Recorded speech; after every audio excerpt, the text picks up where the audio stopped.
Pornography কেলেঙ্কারির তদন্তে বলিউড অভিনেত্রী শিল্পা শেঠির বাড়িতে তল্লাশি চালিয়েছে ভারতের এনফোর্সমেন্ট ডিরেক্টরেট ইডি। চলতি সপ্তাহে মুম্বাই ও উত্তরপ্রদেশের 15টি স্থানে তদন্তের অংশ হিসেবে ইডি এই অভিযান পরিচালনা করেছে। এর পাশাপাশি শিল্পার স্বামী ও মুম্বাইয়ের শিল্পপতি রাজ কুন্দ্রাকেও তলব করেছে সংস্থাটি। বিস্তারিত জুনাইদ আহমেদ সৈকতের ডেস্ক রিপোর্টে।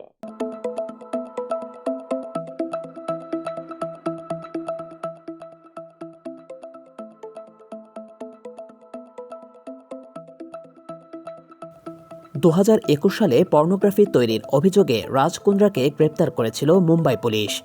তদন্তে উঠে আসে হটশট নামে একটি অ্যাপের মাধ্যমে পর্নোগ্রাফিক কন্টেন্ট তৈরি ও বিতরণ করতেন রাজ। মুম্বাই পুলিশের অপরাধ দমন শাখার অনুসন্ধানে জানা যায়, এই অ্যাপের মাধ্যমে তৈরি করা ভিডিও বিক্রি করা হতো, যা বিদেশেও পৌঁছে যেত।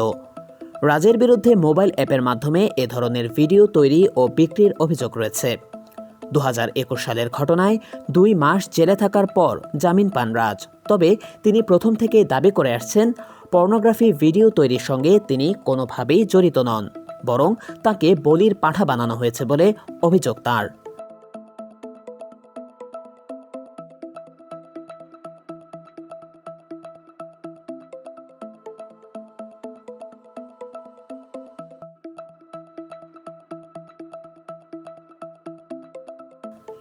উনত্রিশ নভেম্বর মুম্বাইয়ে রাজ কুন্দ্রার বাড়ি ও দপ্তরে তল্লাশি চালান ইডির আধিকারিকরা।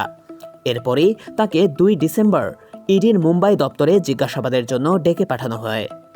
এই তদন্তে সম্পূর্ণ সহযোগিতার আশ্বাস দিয়ে রাজ বলেছেন, সত্যকে কোনোভাবেই ঢেকে রাখা যাবে না। তবে শিল্পার প্রসঙ্গ টানায় গণমাধ্যমের ভূমিকা নিয়ে অসন্তোষ প্রকাশ করেছেন তিনি। পর্নোগ্রাফিক পাশাপাশি রাজ কুন্দ্রার বিরুদ্ধে বিটকয়েন দুর্নীতির অভিযোগ রয়েছে।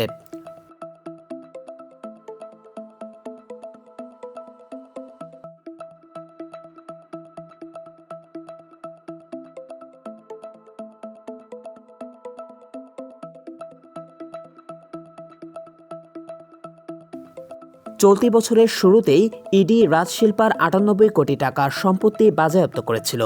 অভিযোগ, বিটকয়েন দুর্নীতির মাধ্যমে এই সম্পদ অর্জিত হয়।